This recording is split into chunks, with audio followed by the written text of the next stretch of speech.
One spring night in 1991, Nashville was shaken to its core. A small plane carrying Reba McEntire's band slammed into Otay Mountain, California. 8 of her closest companions never came home. For Reba, a woman whose very soul was music, suddenly music itself became her deepest wound. That night, she nearly collapsed. Yet out of the wreckage came an album, and with it, a voice America could not ignore. Sorrowful, defiant, unbroken. Her name is Reba McEntire, the queen of country. But that crown wasn't luck. It was earned on the red dirt of an Oklahoma ranch, paid for with broken marriages, and carried through nights when she sang with tears still burning in her eyes. For nearly half a century, Reba has turned her own life into a living ballad, threaded with pain, love, loss, and somehow always ending in radiance. From singing the national anthem at dusty rodeos to becoming the spiritual mother of millions of Americans on television, Reba has never been just a singer. She is resilience incarnate, proof that no matter how many times life knocks you down, you can rise and you can sing again. To understand how that voice could carry through every storm, we must go back to where it all began, on a red dirt ranch in Oklahoma, where a little red-haired girl first lifted her song above the sound of hooves and the crack of a whip in the rodeo ring. Early life: March 28th, 1955, McAlester, Oklahoma. A red-haired baby girl entered the world, not into comfort, but into hardship. Her name was Reba Nell McEntire. No one could have guessed that from a poor, dust-stained ranch would rise a queen of country who would one day shake Nashville. Her father, Clark McEntire, was no ordinary man, a rodeo legend. 3-time world champion in steer roping, 1957, 1958, 1961. But don't mistake champion for luxury. Life on the ranch was meager. Meals were beans and cornbread. Trophies didn't feed a family. Sweat and unyielding discipline did. Clark was hard, and he was quiet. Reba remembered, Daddy never gave compliments. If he wasn't chewing you out, that was his praise.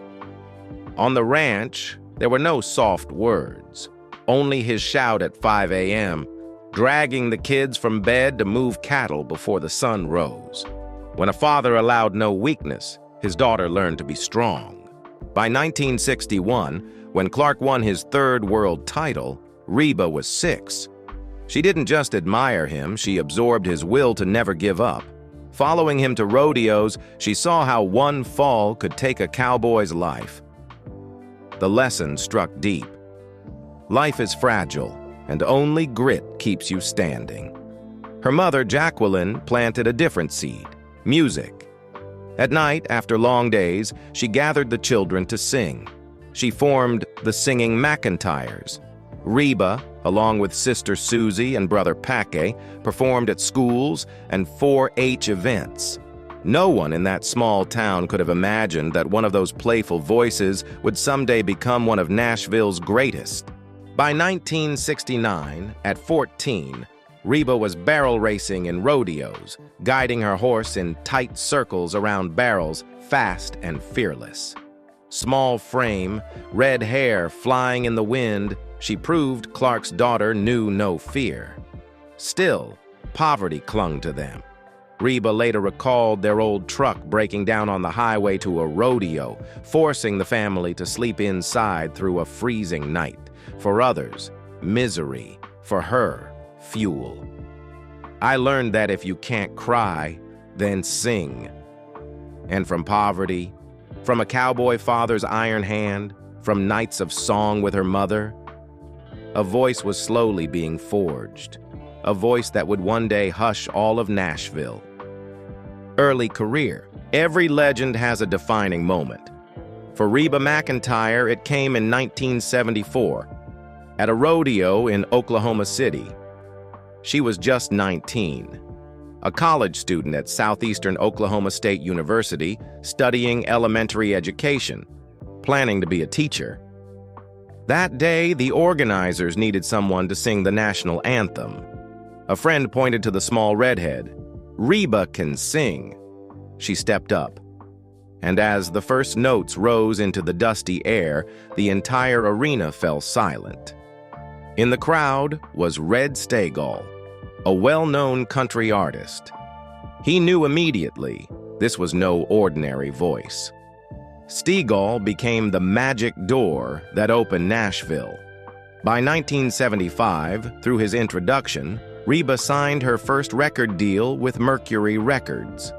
On January 22, 1976, she entered a Nashville studio for the first time. Her debut single, "I Don't Want to Be a One-Night Stand," was released. It stalled at number 88, a bitter disappointment. From 1977 to 1979, she released 2 albums, Reba McEntire and Out of a Dream. A cover of Sweet Dreams caught a little attention, but overall her career was stuck.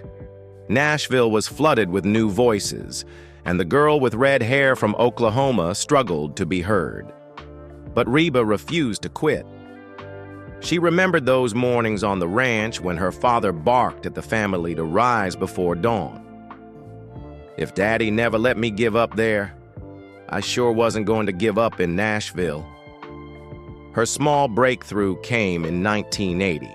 The single, "You Lift Me Up to Heaven," became her first top 10 hit.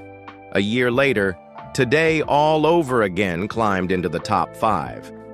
At last, the Oklahoma girl had a foothold. Still, behind the stage lights, Reba felt restless. Mercury kept forcing her into formulas, bland production that drained the soul out of her music. Inside, she heard a voice calling, "I want my own songs, music from my Oklahoma heart, not Nashville's factory line." That dissatisfaction became the spark.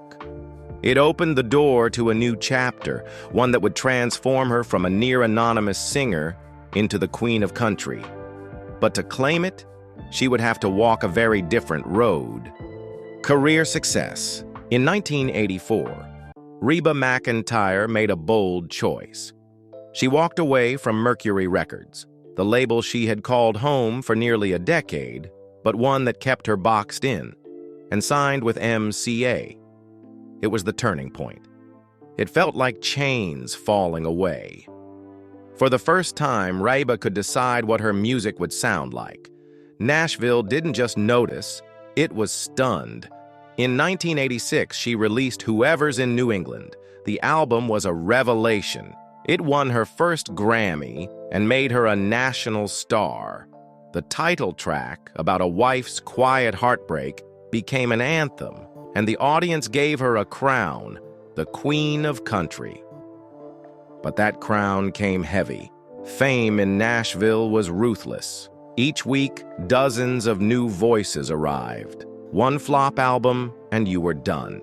Reba knew it, and she drove herself mercilessly. 2 albums a year, hundreds of shows, endless nights on the road. Fans saw the glittering star on stage. Few saw the young woman backstage, fighting to protect her voice, her image, and a marriage already beginning to crack. Then glory and tragedy collided. On March 16, 1991, disaster struck. A charter plane carrying 8 of her band members crashed near San Diego. In one night, Reba lost her entire second family. Success turned hollow. "I thought I might never get up again," she later admitted. But she did what she always had. She turned pain into song. By year's end, she released For My Broken Heart. It sold over 4 million copies, her best-selling album. But more than numbers, it was proof that sometimes fans don't just want music. They want a voice that will carry their pain. Reba sang for millions of broken hearts. And in doing so, she became more than a singer. She became a symbol. Yet the greater the success, the heavier the weight. Through the 1990s, she hardly had a year off. It's Your Call, 1992, Read My Mind, 1994. Starting Over, 1995. What If It's You, 1996. Every album succeeded, but each pulled her further from home. Each hit was a double-edged blade, ovations on stage, loneliness off it, as her marriage to Narvel Blackstock strained. And she didn't stop at music. In 1990, she appeared in the cult film Tremors, showing a feisty new side. By 2001, she was starring in her own sitcom, Reba, which ran 6 seasons and turned her into America's Mom. But again, glory meant burden. Acting, producing, and singing all at once nearly broke her. Many times, she admitted, I thought I would collapse completely. Yet perhaps it was this pressure that forged her steel. While others faded, Reba endured. In 2007, Reba, Duets debuted at number 1 on the Billboard 200, featuring Kelly Clarkson, Justin Timberlake, Kenny Chesney, and more. In 2017, Sing It Now, Songs of Faith and Hope won a Grammy, proof her voice still towered after 40 years. In 2023, Not That Fancy, paired with a memoir, reminded fans, I never forgot where I came from. And in 2025, at 70 years old, Reba stood once again in the spotlight. Her 20th Rodeo Houston appearance, a coach on The Voice, and the release of Trailblazer, alongside Miranda Lambert and Lainey Wilson. 3 generations of women on one stage, and Reba still at the center. Looking back, her journey stretched from a poor Oklahoma ranch to the throne of Queen of Country. But her story is not just a string of triumphs. It is the tale of a woman who lived always in between glory and pressure, applause and loneliness. And maybe that contradiction is the secret of her power. Fans don't just listen to her music, they follow her life. Because Reba McEntire has always been more than a voice. She is a ballad still being written. Controversy and tragedy. For all the glitter and applause, Reba McEntire has always been a woman of flesh and bone, with deep cracks running through her private life. In 1976, at just 21, she married Charlie Battles, a cowboy 10 years older. For 11 years, she hoped it would be her steady home. But Charlie, like her stern father, wanted a wife at the ranch, not a singer chasing the road. As Reba's career began to rise, her marriage fell apart. By 1987, it was over. And she carried away a bitter lesson. Stage lights can dazzle, but they cannot warm a family table. 2 years later, she found love again with guitarist and manager Narvel Blackstock. They married in 1989 and quickly became one of Nashville's power couples. Narvel built their management company, turning Reba into a global brand. Together, they had a son, Shelby, in 1990. Reba also became stepmother to Narvel's 3 children, including Brandon, who later married Kelly Clarkson. To the public, it looked like a picture-perfect marriage. Until 2015, when Narvel stunned her by asking for a divorce. Reba admitted, I didn't choose it, I didn't want it, but I had to accept it.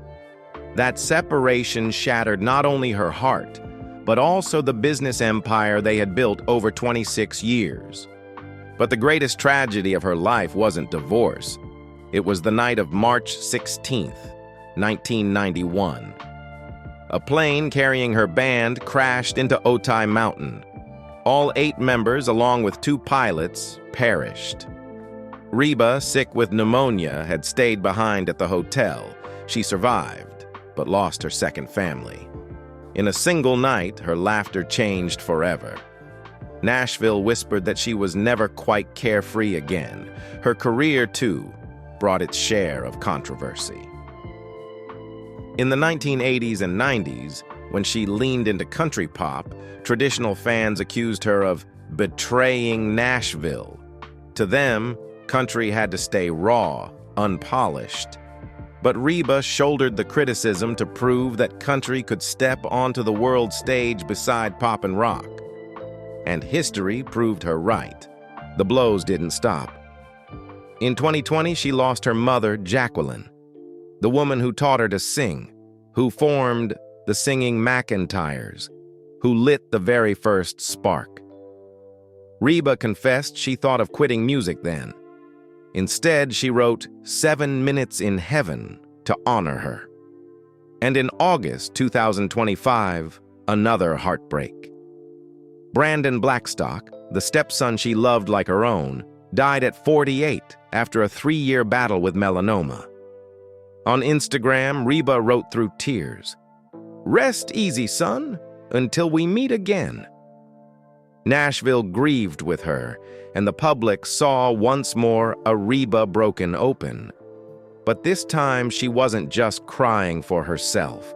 She was crying for a family fractured yet again. At 70, Reba McEntire isn't simply a legend standing on a pedestal. She is a woman who has collapsed, then risen over and over again. It is that chain of tragedies and the controversies she's endured that makes audiences unable to look away. Because behind every hit, every role, every smile, there remains one haunting question. How does she still stand? Personal life. Behind the glow of millions of records sold, Reba McEntire is, at heart, a mother and a woman who has always longed to be loved. Few fans know that at the height of her fame, she sometimes slipped away from tours, quietly leaving Nashville just to cheer for her son, Shelby Blackstock, on the racetrack. To Reba, Shelby wasn't only her only child, he was her anchor, the reason she told herself, "I can never allow myself to fall." They say once, after a crushing defeat, Shelby sat broken in the garage, and Reba, the queen of country, sat with him for hours, comforting him like a friend, before walking back on stage that same night, smiling for an audience who never saw her tears. After 2 failed marriages, Reba confessed she had braced herself to live alone for the rest of her life. But fate had another plan. In 2020, as the world shut down in a pandemic, Reba reconnected with actor Rex Linn, a familiar face from CSI Miami. One short phone call turned into something she hadn't expected. By 65, Reba shocked fans by openly sharing a late-blooming romance. She called him Sugar Tot. He called her Tater Tot. For audiences used to a dignified, stoic queen, watching her glow with childlike joy was a surprise.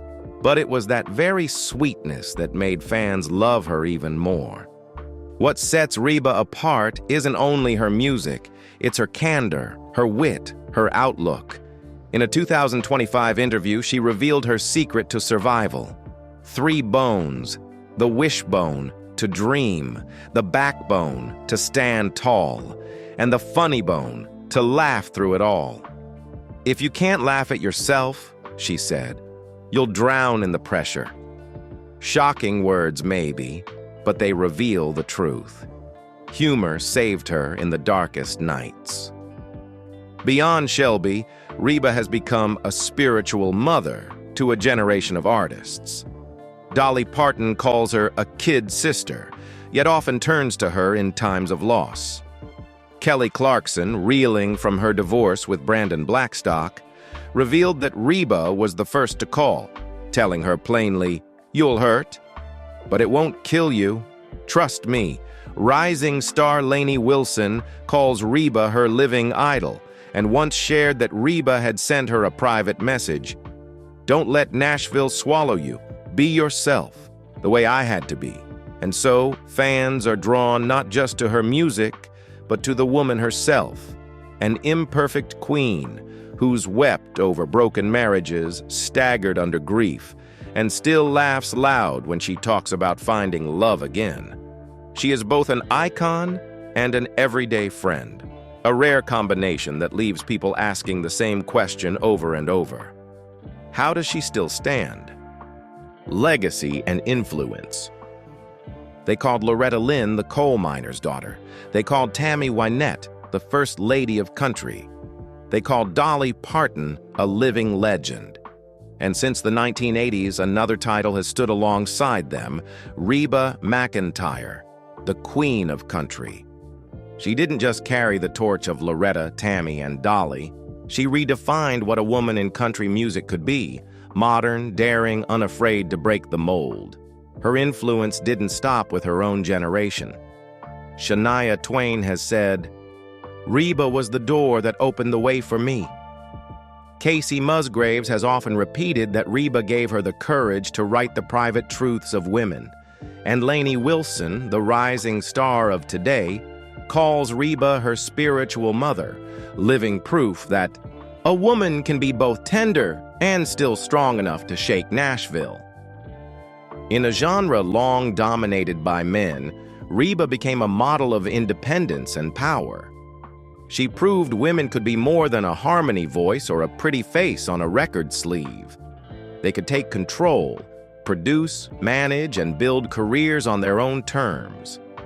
In Nashville, where many women had been underestimated, Reba stood tall, eye to eye with the men, and more than once, she surpassed them. But her legacy is not only music, she built it in kindness. In 1992, she founded Reba's Ranch House in Texas, offering free housing to families of patients. It has sheltered tens of thousands in their hardest days. She has supported Feeding America, Habitat for Humanity, the Salvation Army, the American Red Cross. For Reba, charity has never been a campaign. It has been a way of life. And so, when people speak her name, they don't just recall the chart-topping hits, the sitcom laughs, or the armfuls of awards. They remember a true queen, steady on her throne, humble as a neighbor, open-armed like a mother. A living monument, standing in the heart of Nashville, holding the soul of its past, while shining a light toward its future. Later life.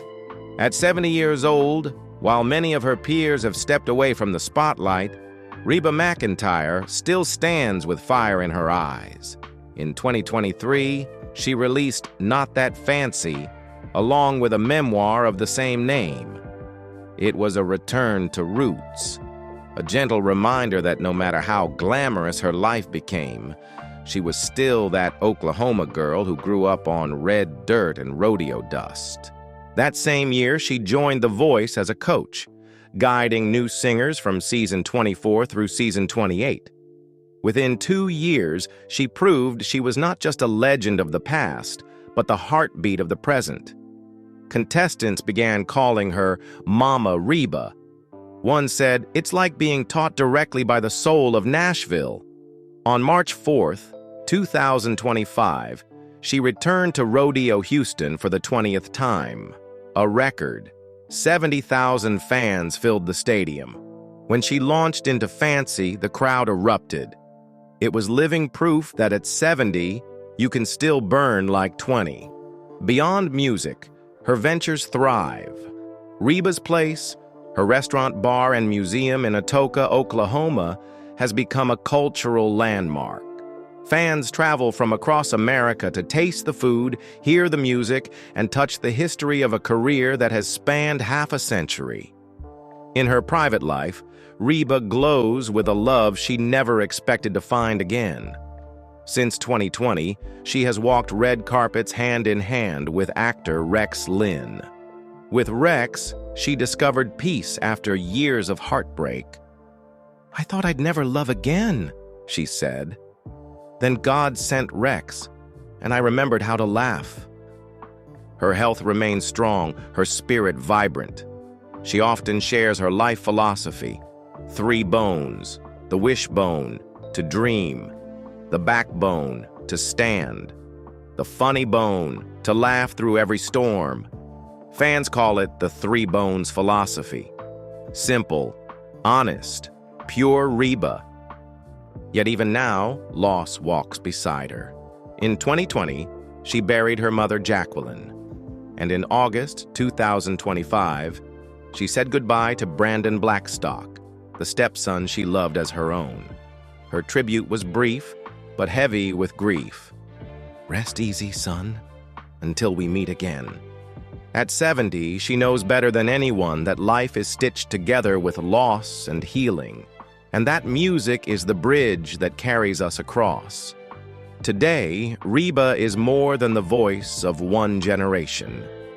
She is the bridge between the golden age and the rising stars of tomorrow. A reminder that country doesn't die, it changes form. And for 50 years, its heartbeat has carried one name: Reba McEntire. When the last spotlight in Nashville fades and the applause dies into silence, Reba McEntire's voice still lingers. Low, steady, unforgettable. It is more than music, it is proof.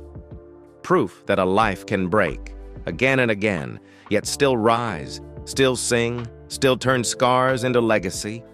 From the red dirt of Oklahoma to the crown of Queen of Country, Reba's journey has carried her through poverty, heartbreak, and nights of unbearable loneliness. And still, she stands.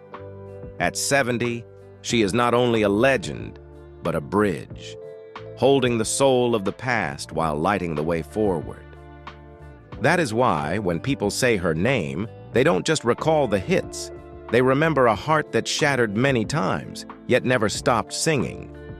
If this story of Reba McEntire touched you, tap like and subscribe to keep these country fires burning.